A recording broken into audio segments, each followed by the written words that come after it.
नमस्कार, live wire news tonight के आज के अंक में आपका स्वागत है। मैं हूं आपके साथ उपमा शर्मा। न्यूज टुनाइट में हम नजर डालते हैं दिन भर की गतिविधियों पर। तो आइए शुरू करते हैं आज दिन भर की बड़ी खबरों से। जम्मू कश्मीर के पहले उपराज्यपाल गिरीश चंद्र मुर्मू का इस्तीफा स्वीकार। मनोज सिन्हा जम्मू कश्मीर के नए उपराज्यपाल।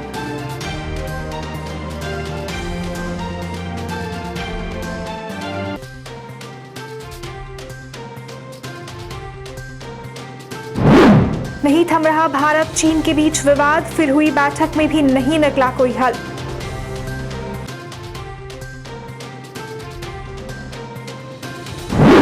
कुलगाम में आतंकियों ने की भाजपा सरपंच की हत्या, लोगों में डर का माहौल।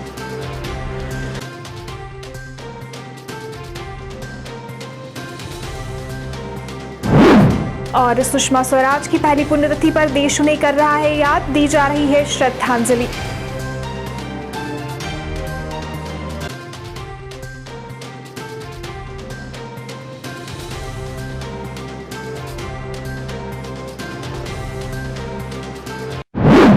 अब समाचार विस्तार से। केंद्रीय मंत्री और भाजपा के वरिष्ठ नेता मनोज सिन्हा को जम्मू कश्मीर का नया उपराज्यपाल नियुक्त किया गया। राष्ट्रपति सचिवालय द्वारा जारी एक विज्ञप्ति में कहा गया है कि जम्मू कश्मीर के उपराज्यपाल गिरीश चंद्र मुर्मू का इस्तीफा स्वीकार कर लिया गया है। लगभग 9 महीने तक प्रदेश की कमान संभालने वाले मुर्मू भारत के नियंत्रक व महालेखा परीक्षक यानी कि CAG होंगे। मुर्मू ने अनुच्छेद 370 हटने की पहली वर्षगांठ पर त्याग पत्र दिया है। बुधवार देर शाम अचानक उपराज्यपाल के इस्तीफे की चर्चा शुरू हुई। पूरे दिन उन्होंने सरकारी कामकाज किया, प्रशासनिक परिषद की बैठक की अध्यक्षता की और शाम को उनके इस्तीफे की बात सामने आई। सूत्रों का कहना है कि मुर्मू को केंद्र में भेजे जाने की कवायद पिछले कई महीनों से चल रही थी। सोशल मीडिया पर भी उन्हें हटाए जाने की बात वायरल हुई थी, लेकिन तब केंद्र ने उनका बचाव किया था। 1985 बैच के IAS अफसर रहे मुर्मू गुजरात के तत्कालीन मुख्यमंत्री रहे नरेंद्र मोदी के प्रधान सचिव रहे थे। आज सुबह गिरीश चंद्र मुर्मू राजभवन से निकले और दिल्ली के लिए रवाना हो गए।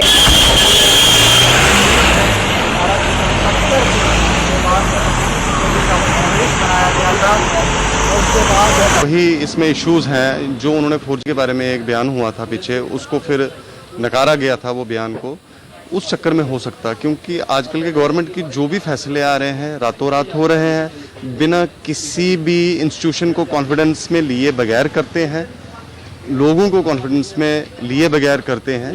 ये वो एक ऐसा राज है जो अपनी मनमर्जी का है भैया। तो मुझे नहीं लगता जो हमारे LG पहले वाले LG थे उनमें कोई खराबी थी, ठीक चल रहा था उनका सिस्टम, बहुत अच्छे थे, सुलझे हुए इंसान थे। अब जो आ रहे हैं गॉड नोज वो कैसे होंगे कैसे नहीं होंगे, लेकिन हमारी state in the end of day ख़त्म है भैया, टोटल ख़त्म है J&K स्टेट। इसका कोई वाली वारिस नहीं रहा, हमारा कोई पूछने वाला नहीं रहा। हमारे लोग पहले भी दरबदर थे और आज बदतर हालत में। ठीक है, इनकी अपनी पॉलिटिक्स चल रही है, ट्रांसफर्स शिफ्टिंग्स, बस उसी में ये टाइम निकल गया। आने वाला टाइम कैसा होगा गॉड नोज बेटर भैया, पर फिलहाल अभी पोजीशन बहुत खराब।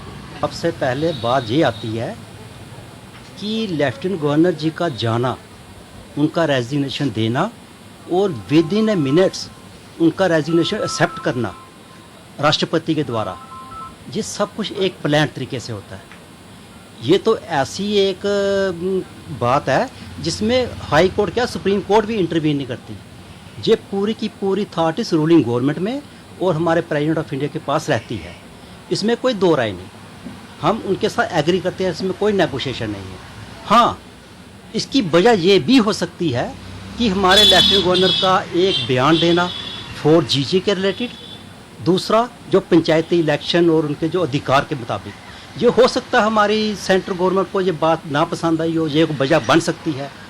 इन्होंने जो भी किया मैं समझता हूँ एक अच्छे एडमिनिस्ट्रेशन के मुताबिक नहीं किया, उससे हमें जम्मू वालों को कोई रिलीफ नहीं मिला।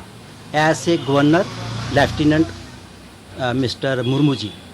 हाँ, यहाँ तक हमारे जम्मू की बात है, अगर हमारे जम्मू के दिल जीतने वाला कोई था, आगे का मैं कह नहीं सकता क्योंकि मैं जोशी नहीं हूँ, आज की डेट तक मैं कंफर्म कह सकता हूँ जो योगदान जो जम्मू के लोगों के दिल में जगह हमारे गवर्नर जगमोहन जी ने बनाई है, तो शायद ही कोई बना सके। और उनकी एक लाइन जो मेरे दिमाग में पूरा दिन रात गूंजती है, बैठती है, मैं उसको अच्छी तरह समझ पाता हूँ, वो जो उनका कहना ऑन रिकॉर्ड कि I will do only that things which I think is the best and where is the question of popularity और अनपॉपुलैरिटी आई नेवर केयर।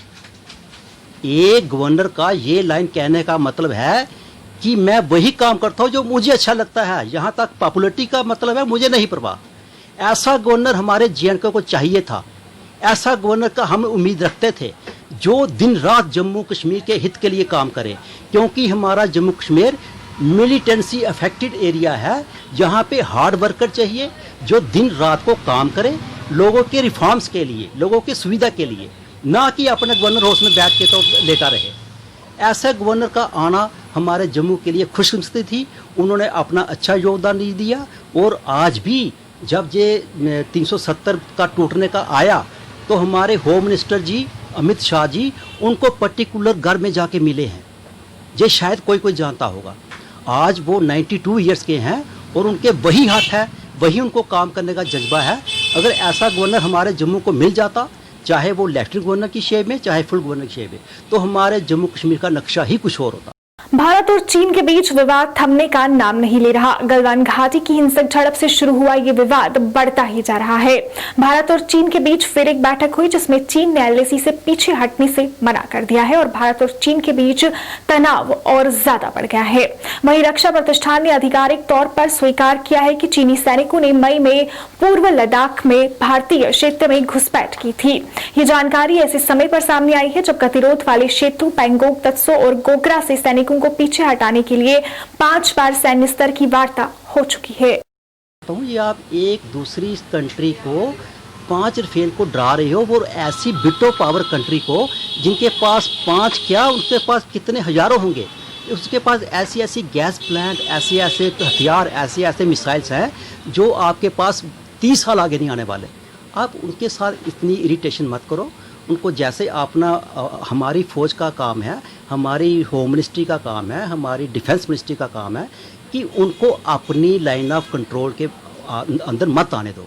उसके लिए आप उसको रजिस्ट करो, अपना फाइट करो, जहाँ तक हो सके। अगर हमें बलिदान भी देना पड़े उसके लिए भी तैयार हो जाओ। कश्मीर के कुलगाम में आतंकियों ने भाजपा सरपंच की गोली मारकर हत्या कर दी है। आतंकियों ने वारदात को उस वक्त अंजाम दिया जब सरपंच सजाद अहमद अपने घर के बाहर थे। इस दौरान आतंकियों ने उन्हें निशाना बनाते हुए अंधाधुंध फायरिंग की, जिसमें सरपंच खून से लथपथ होकर जमीन पर गिर पड़े। आलन फालन में उन्हें अस्पताल ले जाया गया, जहां डॉक्टरों ने उन्हें मृत घोषित कर दिया।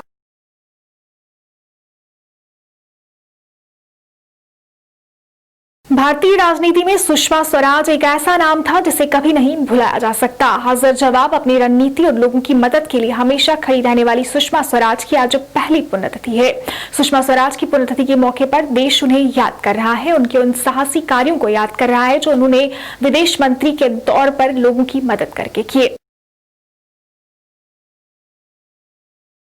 देश में कोरोना का कहर लगातार जारी है। केंद्र स्वास्थ्य एवं परिवार कल्याण मंत्रालय की ओर से जारी आंकड़ों के मुताबिक पिछले 24 घंटे में 56,283 नए मामले सामने आए हैं और 904 लोगों की मौत हुई है।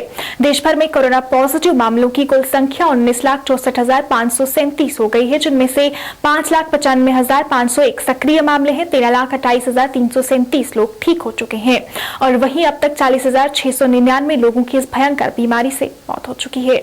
कोरोना वायरस का कहर लगातार जारी है और देश के अंदर पिछले 24 घंटों में लगभग 56,000 नए मामले सामने आए हैं और लगभग 900 से ज़्यादा लोग जो हैं उनकी मौत हुई है। वहीं जम्मू कश्मीर की बात करें तो जम्मू कश्मीर में पिछले 24 घंटे में 559 नए मामले सामने आए हैं और 9 लोगों की मौत जो है वो कोरोना वायरस की चपेट में आने के कारण जो है वो हुई है। और अब जम्मू कश्मीर की बात करें तो लगातार टेस्टिंग जो है वो हो रही है और रैपिड टेस्ट जो है उनका इस्तेमाल भी किया जा रहा है और लोगों को जल्द से जल्द टेस्ट जो है वो मिल रहे हैं। और प्रशासन लगातार लोगों से ये अपील कर रहा है कि आप ज़्यादा से ज़्यादा कोरोना वायरस के टेस्ट करवाएं, ताकि अगर आप संक्रमित हैं तो दूसरे लोगों तक आपका संक्रमण ना पहुंच सके। वहीं प्रशासन द्वारा लगातार ये अपील की जा रही है कि आप प्रशासन द्वारा जो भी गाइडलाइंस जारी की जा रही हैं उनका सख्ती से पालन करें। Ravi Sharma, JKC News, Jammu. भारतीय रिजर्व बैंक के गवर्नर शक्तिकांत दास ने आज एक प्रेस कॉन्फ्रेंस की। भारतीय रिजर्व बैंक की मौद्रिक नीति समिति की 3 दिवसीय बैठक आज समाप्त हो गई। दास ने 6 सदस्यों वाली समिति द्वारा लिए गए फैसलों की घोषणा की।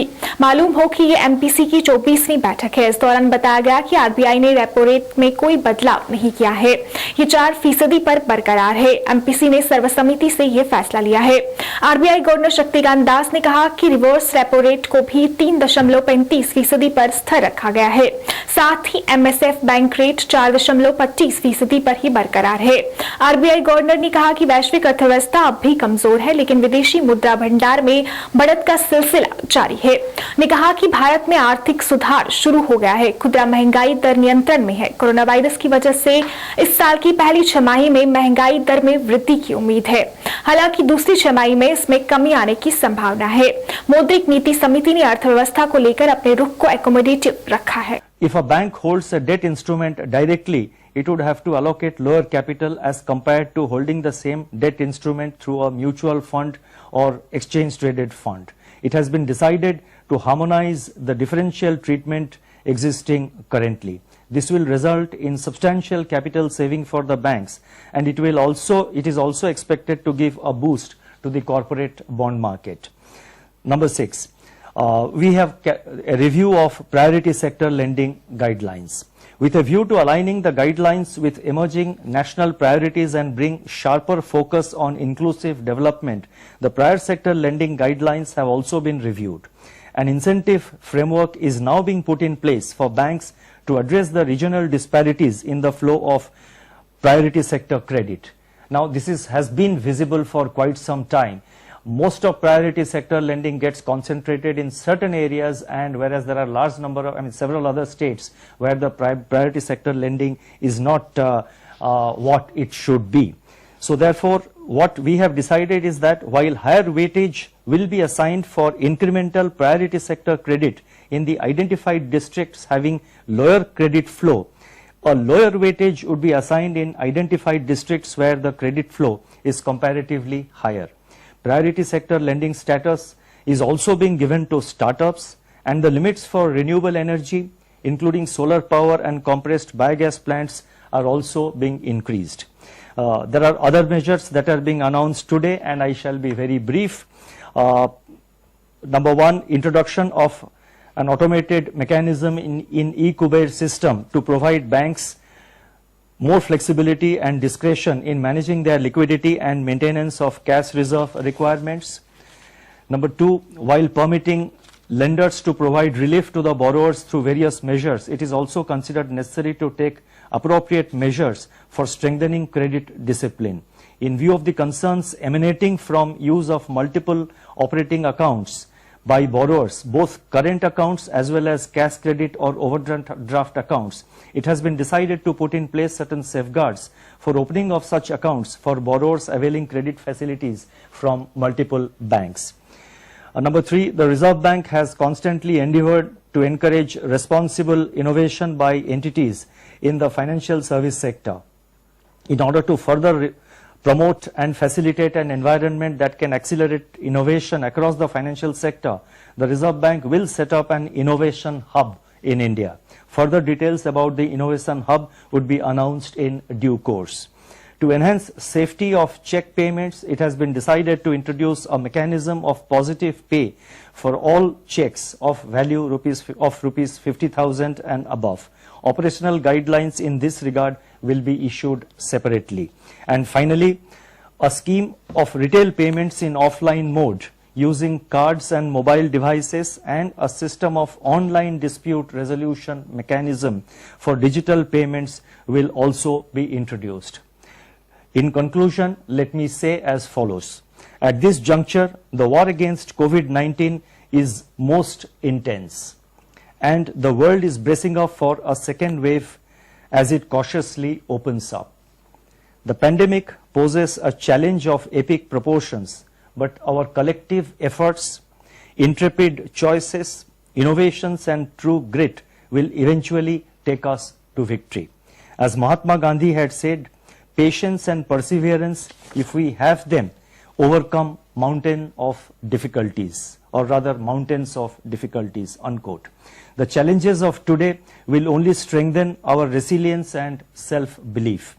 We shall remain alert and watchful and collectively do whatever is necessary to revive the economy and preserve financial stability. Jammu west assembly movement के अध्यक्ष सुनील डिंपल ने जम्मू कश्मीर के नए उपराज्यपाल मनोज सिन्हा का स्वागत किया है। उनमें से अच्छा कदम बताया और नए उपराज्यपाल से अपील की कि जम्मू कश्मीर के लोगों की सभी समस्याओं को हल किया जाए। उन्होंने जम्मू कश्मीर को वापस राज्य का दर्जा देने की भी मांग की। आज जो नए उपराज्यपाल मनोज सिन्हा साहब आए हैं, हम उनकी नियुक्ति का, लेफ्टिनेंट गवर्नर की नियुक्ति का जम्मू कश्मीर की यूनियन टेरिटरी का स्वागत करते हैं और हम ये उम्मीदें करते हैं कि हमारे नए उपराज्यपाल जो एक राजनीतिक राज्यपाल हैं, वो जम्मू कश्मीर में जल्द से जल्द हमारा प्राथमिकता देंगे, हमारी मांगों को, जिसको लेकर के हम 10 अगस्त सोमवार को भूख हड़ताल के ऊपर जा रहे हैं।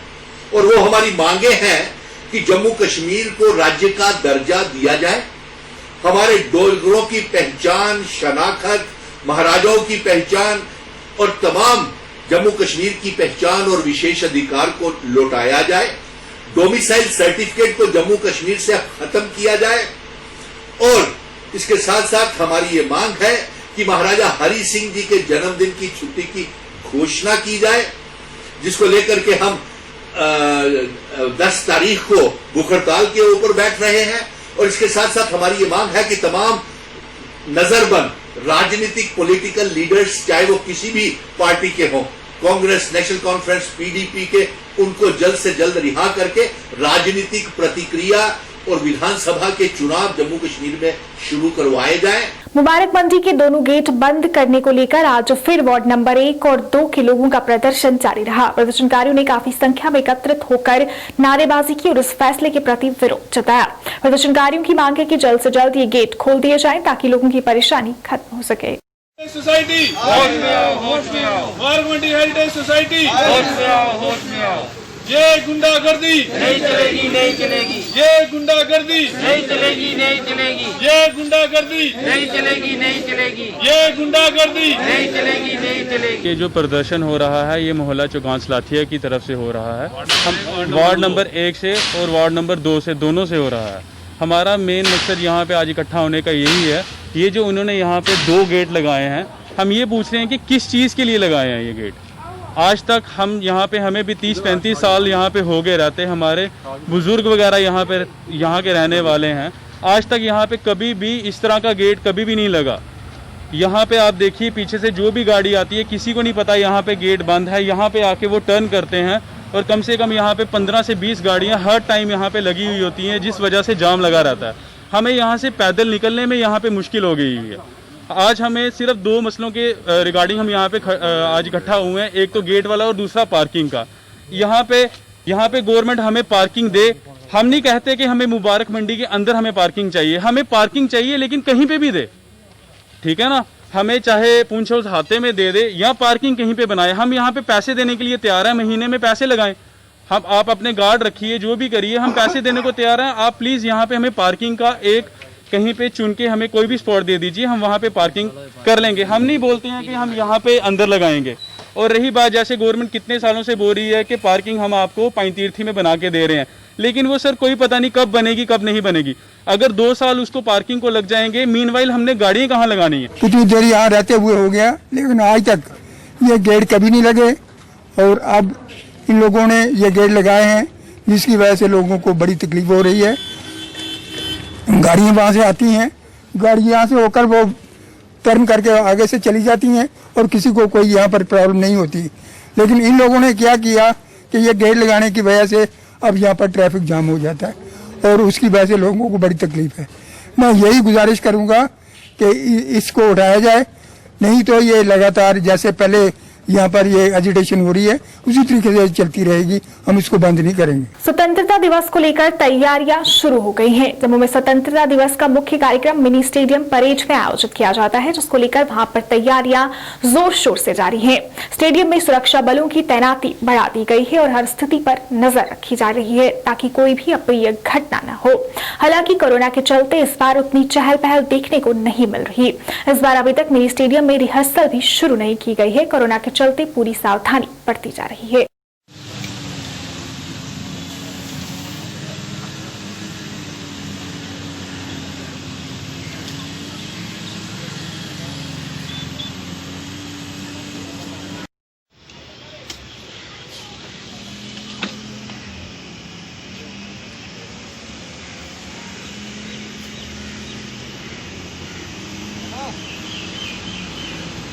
लाइव वायर न्यूज टुनाइट के आज के इस अंक में फिलहाल इतना ही। इसी के साथ मुझे और मेरी पूरी टीम को दीजिए इजाजत और आप देखते रहिए लाइव वायर। नमस्कार।